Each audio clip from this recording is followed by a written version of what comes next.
Bapak, Ibu, saudara-saudari, sahabat ama kakak yang terkasih dalam Tuhan kita Yesus Kristus.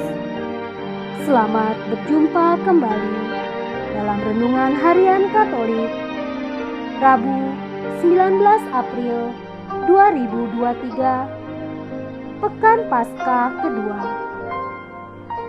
Bacaan dan renungan hari ini diambil dari Injil Yohanes bab 3 ayat 16 sampai dengan 21. Marilah kita hening sejenak untuk mendengarkan dan merenungkan firman Tuhan. Semoga Tuhan beserta kita sekarang dan selama-lamanya. Inilah Injil Tuhan kita Yesus Kristus menurut Yohanes. Dimuliakanlah nama Tuhan. Karena begitu besar kasih Allah akan dunia ini, sehingga Ia telah mengaruniakan anaknya yang tunggal, supaya setiap orang yang percaya kepadanya tidak binasa, melainkan beroleh hidup yang kekal. Sebab Allah mengutus anaknya ke dalam dunia, bukan untuk menghakimi dunia, melainkan untuk menyelamatkan oleh Dia. Barang siapa percaya kepadanya, ia tidak akan dihukum. Barang siapa tidak percaya, ia telah berada di bawah hukuman. Sebab ia tidak percaya dalam nama Anak Tunggal Allah. Dan inilah hukuman itu: terang telah datang ke dalam dunia, tetapi manusia lebih menyukai kegelapan daripada terang, sebab perbuatan-perbuatan mereka jahat. Sebab barang siapa berbuat jahat, membenci terang dan tidak datang kepada terang itu, supaya perbuatan-perbuatannya yang jahat itu tidak tampak. Tetapi barang siapa melakukan yang benar, ia datang kepada terang, supaya menjadi nyata bahwa perbuatan-perbuatannya dilakukan dalam nama Allah. Demikianlah sabda Tuhan. Terpujilah Kristus.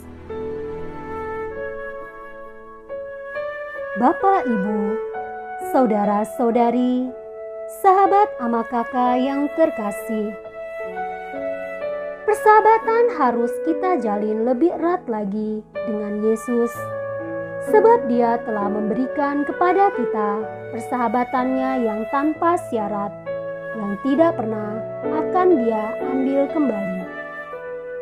Bahkan jika mengecewakan dan menjauhinya, Yesus terus ingin memberikan yang terbaik bagi kita dan tetap dekat dengan kita. Dia percaya kepada kita, bahkan lebih daripada kita percaya kepada diri sendiri. Persahabatan dengannya menarik kita secara perlahan, tapi pasti untuk menjauhi gelap dan semakin mencintai terang, menjauhi dosa dan semakin dekat dengan kekudusan, menjauhi sumber dosa dan semakin dekat dengan sumber rahmat. Masih dengan dialog iman antara Yesus dan Nikodemus, Yesus menjelaskan kepada Nikodemus bahwa Allah telah menganugerahi anaknya yang tunggal, supaya setiap orang tidak ada yang binasa, melainkan memperoleh hidup yang kekal. Untuk memperoleh hidup yang kekal, maka terang harus kita rengkuh dalam genggaman kita, menjadikan terang sebagai bagian dalam hidup kita yang menerangi langkah kaki kita, menerangi tapak-tapak kita di tengah kuatnya kegelapan yang suka mencuri terang dari dalam hidup kita. Karena itu, Yesus dengan tegas sekali mengatakan mengatakan bahwa terang telah datang ke dalam dunia. Tetapi manusia lebih menyukai kegelapan daripada terang, sebab perbuatan mereka jahat. Sebab barang siapa berbuat jahat, membenci terang, dan tidak datang kepada terang itu, supaya perbuatan-perbuatannya yang jahat itu tidak nampak. Tetapi barang siapa melakukan yang benar, ia datang kepada terang, supaya menjadi nyata bahwa perbuatan-perbuatannya dilakukan dalam Allah. Bapak, Ibu, saudara-saudari, sahabat ama kakak yang terkasih, demikianlah kenyataannya. Hidup kita adalah sebuah perjuangan antara gelap dan terang.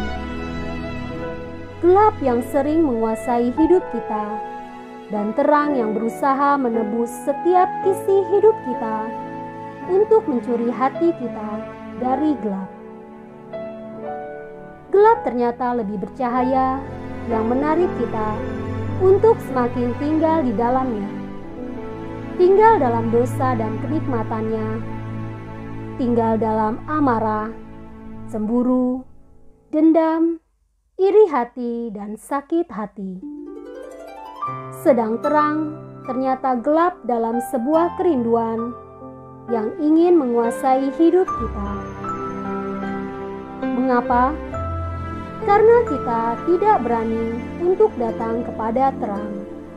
Dosa dan kenikmatannya telah membuat kita terlena untuk kembali kepada terang. Paskah ini adalah sebuah panggilan untuk tinggal dalam terang.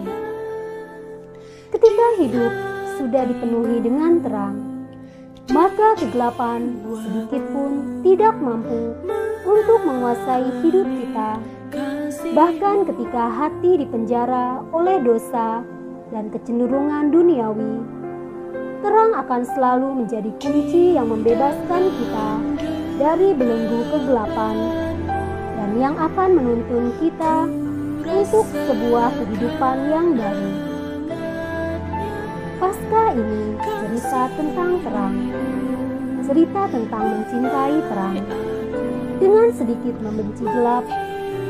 Terang dan silaukan mata ini, agar tak berusaha untuk menoleh kepada gelap, sebab sedikit menoleh mungkin akan kembali jatuh cinta pada gelap. Paskah ini adalah sebuah panggilan untuk tinggal dalam terang. Marilah kita berdoa. Yesus, ukirlah kerendahan hatimu sendiri pada hati dan jiwa kami. Kami ingin menyerupai Engkau, ya Yesus. Ya Yesus, tariklah kami agar kami selalu dekat denganmu dan semakin mencintai terang, serta memberanikan diri untuk tinggal dalam terang Paskah. Sebab Engkaulah Tuhan dan pengantara kami, kini dan sepanjang segala masa. Amin.